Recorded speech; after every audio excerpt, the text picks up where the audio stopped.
नमस्कार दोस्तों, आज के वीडियो में हम बात करेंगे भारतीय इतिहास की 5 सबसे महानतम खोजें जिनके बारे में शायद आप नहीं जानते होंगे। तो वीडियो को अंत तक देखें और अगर अभी तक चैनल को सब्सक्राइब नहीं किया है तो कर लें। दोस्तों, हमारा देश भारत पूरी दुनिया का गुरु रहा है।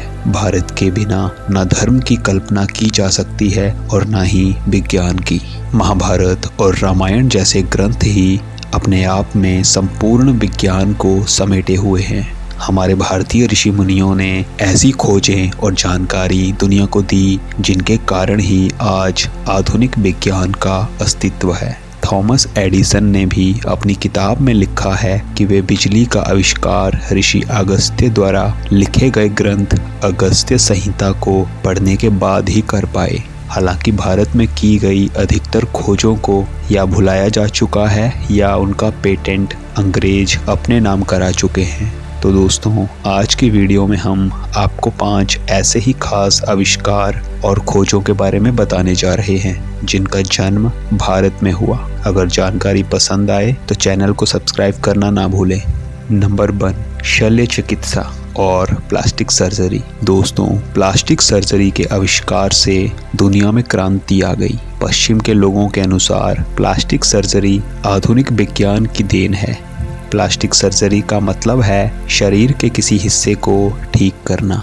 भारत में सुश्रुत को पहला शल्य चिकित्सक माना जाता है। आज से करीब 3000 साल पहले सुश्रुत युद्ध या प्राकृतिक विपदाओं में जिनके अंग भंग हो जाते थे या फिर नाक या आंख खराब हो जाती थी, उन्हें ठीक करने का काम करते थे।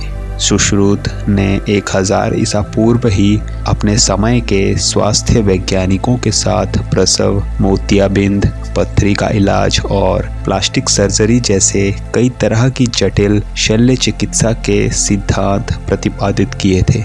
नंबर 2, अस्त्र शस्त्र। दोस्तों, धनुष, बाण, भाला या तलवार आदि का आविष्कार तो भारत में ही हुआ है। इसके अतिरिक्त वेदों और पुराणों में अग्नि अस्त्र और ब्रह्मा अस्त्र जैसे संगारक अस्त्रों का भी जिक्र है।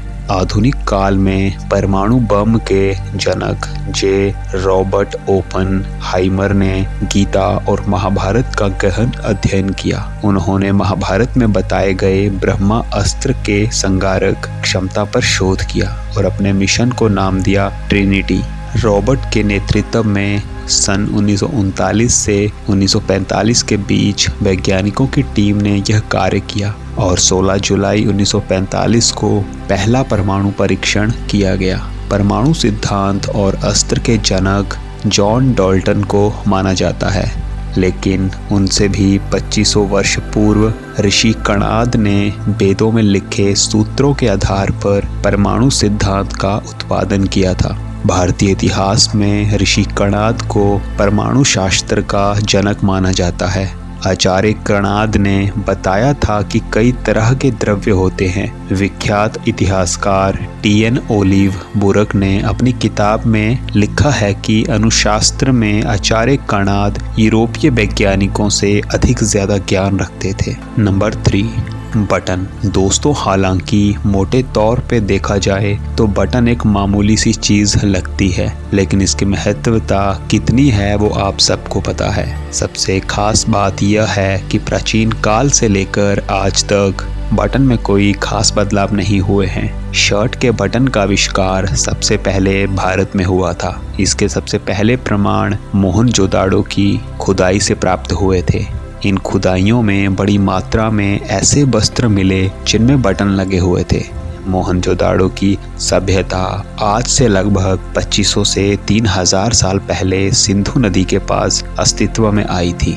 नंबर 4, पहिया। दोस्तों, महाभारत के युद्ध में रथों के उपयोग का वर्णन मिलता है और बगैर पहिए के रथ चल नहीं सकते। इससे सिद्ध होता है कि पहियों का आविष्कार भारत में 5000 से 10000 साल पूर्व ही हो चुका था। पहिए का इतिहास मानव विज्ञान के इतिहास में महत्वपूर्ण भूमिका निभाता है। पहिए के आविष्कार के बाद ही साइकिल और फिर कार तक का सफर पूरा हुआ। इससे मानव को गति मिली। गति से जीवन में परिवर्तन आया। हमारे पश्चिमी विद्वान पहिए के आविष्कार का श्रेय इराक को देते हैं, जबकि इराक में रेतीले मैदान हैं और वहाँ के लोग 19वीं सदी तक ऊँटों पर ही सवारी किया करते थे।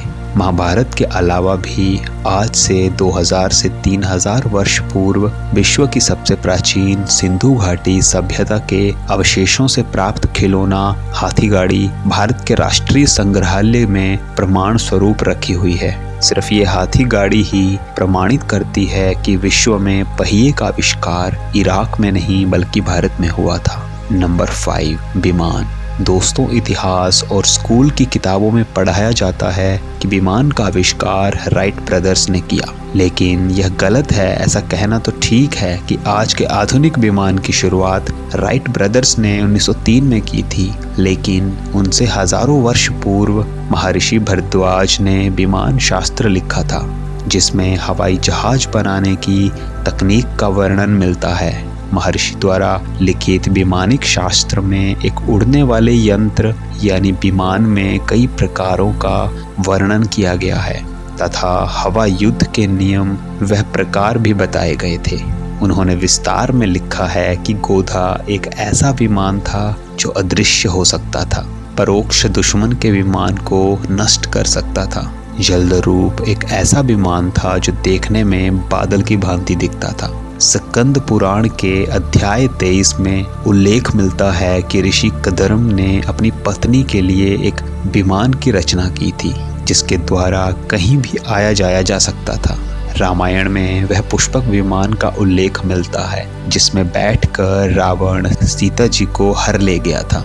दोस्तों, निश्चित ही आपको भी हमारे भारतीय इतिहास के इन महान खोजों और आविष्कारों के बारे में जानकर गर्व हो रहा होगा।